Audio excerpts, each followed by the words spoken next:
প্রচন্ড। আর রান্না করতে করতে জানো বন্ধুরা কি হয়েছে, দেখো চোখের এই কোনাটা না গরম তেল পড়লো।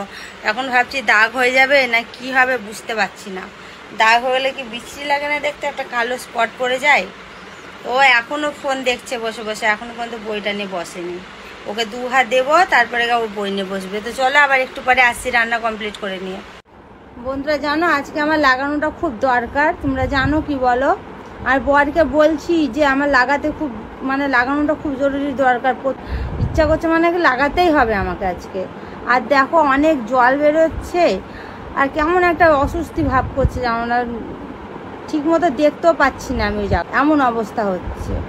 বরের সাথে আজকে খুব ঝগড়া করেছি যে তুমি তো কাছে থাকবে না, আর আমি তো জাগে তাকে তো লাগাতে পারবো না, আর কেউ নেই আমার বাড়িতে যে লাগাবে, কে লাগিয়ে দিবে বলো তো। ওই নিয়ে খুব ঝগড়া করেছি আমার বরের সাথে। জানো এতটা জল বেরোচ্ছে না কি বলবো তোমাদের, প্রচণ্ড অস্বস্তিভাবে একটা লাগছে, কিছু ভালো লাগছে না। এই দেখো চোখের ডবটা চোখে লাগাতে হবে। চোখে আমার না এত জোরে লেগেছে আর চোখ দিয়ে শুধু জল বেরোচ্ছে। এখন জলে ঝাপটা দিয়ে এলাম আর চোখটা পুরো ভিজে ভিজে যাচ্ছে। এই যে চোখে ডব লাগাবো সেটাই আর কি বলছি। আর না মাঝে মাঝে লাগানো দরকার, এতদিন যদি না লাগাই তাহলে কি করে হবে, ঠিক না বলো বন্ধুরা। লাগাবো তারপর তো জায়গাটা ঠিকঠাক থাকবে। আর এই যা গরম পড়েছে একটু আধটু ওরকম লাগাতে হয়।